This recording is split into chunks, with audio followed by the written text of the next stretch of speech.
Thank you all for the beautiful tefillah. We're going to continue with the laws of the Shabbat candles, lighting of Shabbat candles. We said the various different components and elements and positive things that we have from the Shabbat candles. It's Kedusha, it's Simcha, it's Oneg, it's Elation.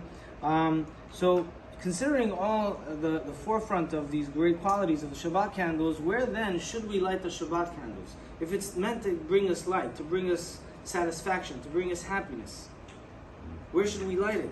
Should we have it?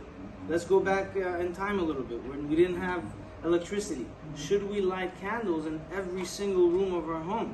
In the kitchen, in the shower, in the bedrooms, in the hallway, where we eat? Where should we light it? What if I want to eat in more than two places? What if I have a lot of guests? What if it's a great hall? Where do we light the candles? So really, many communities have rabbanim that lead them and tell them that they need to light in every single room of the home that they're going to use. If it's a bedroom, if it's the kitchen, if it's the shower, if it's the hallway.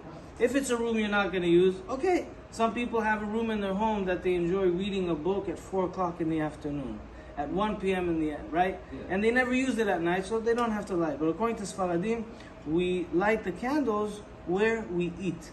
That's really where you should light the candles, where you eat. When I was a kid, my mom used to light the candles on the table where we eat itself. And there was always an issue because you want to move the candles after you want to change maybe a tablecloth.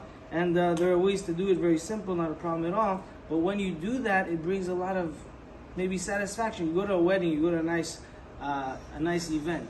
They have candles on the table, right? Or a nice restaurant, even a small candle, something cute. It does something.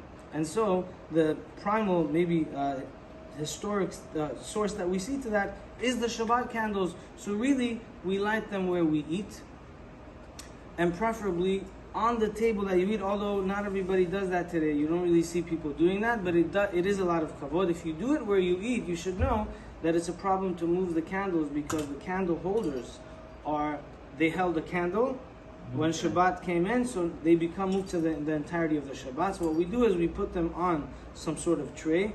On the tray, you put something that's not muktzeh. For example, it could be a candy or a chocolate bar or a challah or something like that on the tray itself. So the tray is also here to serve something that's not muktzeh, and then you could pick it up afterwards. But according to Kabbalah, according to the Arizal and the Zohar, the candles should be similar to the candles of the Bet HaMikdash. In the Bet HaMikdash, the candelabra was in the darum, was in the south, and the table where the lechem, apanim, where the bread would be in the safon in the north. So according to the Arizal, you may find some people following that custom, that they have their table situated, and to the side of the table, to the south of the table, you're going to see the candles lit. Either way, the idea is that we light them in the place that we eat. And the question for today is, what about a synagogue? Imagine we didn't have electricity. Should we or do we have to light candles in the synagogue or not? Some communities you will see that. But because Chachamim did not institute that halakha, then you do not light Shabbat candles in a synagogue. And a person that does so with a bracha, it's a bracha levatala, it constitutes an issue. In the bracha itself, you want to light it, you can light it, but without a bracha, because that's not something that was coined by our Chachamim. Wishing everyone a beautiful day and a lot of aslacha.